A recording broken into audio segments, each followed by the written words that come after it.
Hello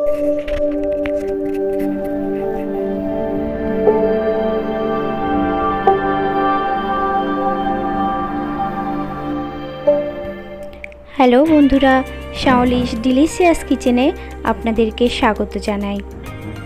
আজ আমি যে রেসিপিটা শেয়ার করছি, আশা করছি সেটা সকলেরই খুব প্রিয় একটা রেসিপি। চিংড়ি মাছ আসা মানেই বাঙালি বাড়িতে এই রেসিপিটা হয়ে থাকেই। আজ আমি আপনাদের সঙ্গে শেয়ার করছি চিংড়ি মাছের বাটি চচ্চড়ি। বাটি চচ্চড়ি বানানোর জন্য আমি এখানে দুটো আলু নিয়ে নিয়েছি। আলুটাকে আলু ভাজার মতো ভালো করে কেটে নিচ্ছি। যেমন আমরা আলু ভাজার জন্য আলু কেটে থাকি, ঠিক তেমনই আমি আলুটাকে কেটে নিয়েছি।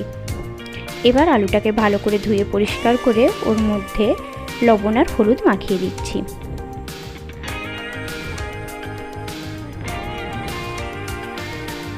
এবার আমি কড়াই গরম করতে দিয়ে দিয়েছি।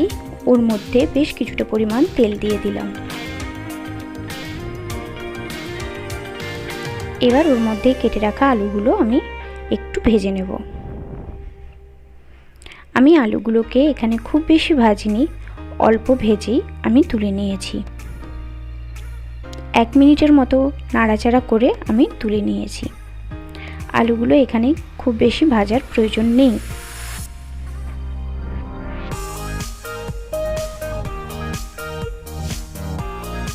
জাস্ট কাঁচা ভাবটা চলে যাবে এমন অবস্থায় আমি আলুটা তুলে নিয়েছি। এবার ওই কড়াইয়ের মধ্যে আবারও কিছুটা তেল দিয়ে দিলাম। এবার আমি চিংড়ি মাছগুলোকে ভেজে নেব। আমি চিংড়ি মাছটাকে আগে থেকে লবণ হলুদ মাখিয়ে রেখেছিলাম। চিংড়ি মাছটাকে আমি ভেজে নেব। চিংড়ি মাছটাও আমি খুব বেশি ভাজিনি, অল্প একটু ভেজেছি। 1.5-2 মিনিটের মতো আমি ভেজে চিংড়ি মাছটাকে তুলে নিয়েছি। যেহেতু আমার মাছটা একটু বড় সাইজের ছিল, তাই আমি মাছটাকে ভেজে তরকারিতে দিয়েছি। আপনারা চাইলে কাঁচাও ব্যবহার করতে পারেন, তবে কাঁচা মাছের টেস্ট তরকারিতে খুব বেশি ভালো লাগে।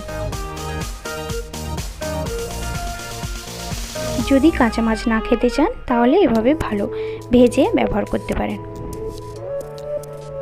এবার আমি ওই কড়াইয়ের মধ্যে ভেজে রাখা আলুগুলোকে দিয়ে দিলাম। 2টো তেজপাতা দিয়ে দিলাম, ধনে গুঁড়ো 1 চামচ,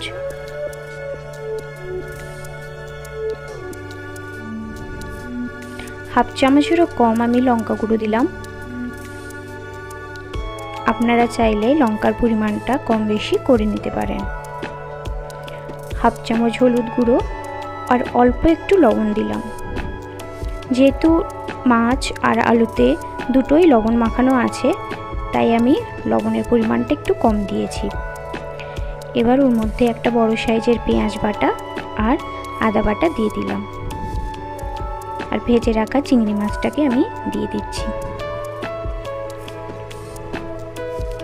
বেশ কিছুটা পরিমাণ আমি ওর মধ্যে তেল দিয়ে দিলাম। সরষের তেল আমি ব্যবহার করেছি। আপনারা এই রান্নাটাতে সরষের তেল ব্যবহার করবেন। এবার 2টো লবঙ্গ আর একটা এলাচ দিয়ে দিলাম। দিয়ে সব উপকরণগুলোকে ভালোভাবে মিশিয়ে দিচ্ছি।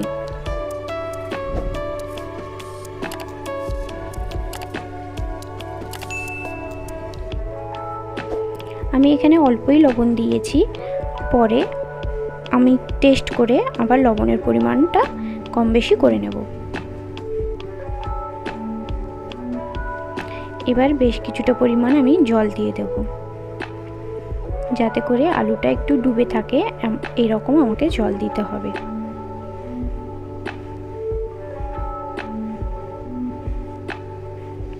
দুটো কাঁচা লঙ্কা চিড়ে আমি দিয়ে দিলাম। এবার গ্যাসটাকে আমি জ্বালিয়ে দিচ্ছি। এতক্ষণ কিন্তু আমার গ্যাসটা জ্বালানো ছিল না। আমি এবার গ্যাসটাকে জ্বালিয়ে ঢাকা দিয়ে দেব। কিছু সময়ের জন্য আমি হতে দেব। কিছু সময় পরে এসে, প্রায় 10 মিনিট পর এসে আমি খুলে দেখলাম আমার আলুটা সিদ্ধ হয়ে গেছে। এবার ওর মধ্যে 2 চামচ বেটে রাখা জিরে আমি দিয়ে দিলাম। দিয়ে আবারও কিছু সময় আমি হতে দেব। 3-4 মিনিটের মতো আমি আবার তরকারিটাকে হতে দেব।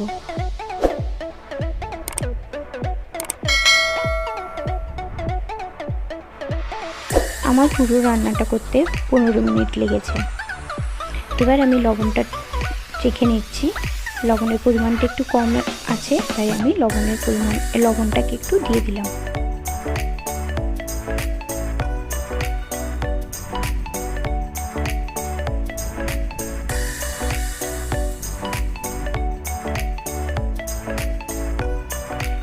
আমি তরকারিটা কিছু সময়ের জন্য ঢাকা দিয়ে হতে দিয়েছিলাম।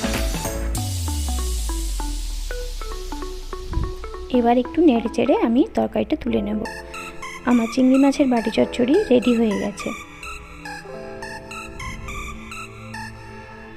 এবার আমি একটা প্লেটের মধ্যে তুলে নিচ্ছি।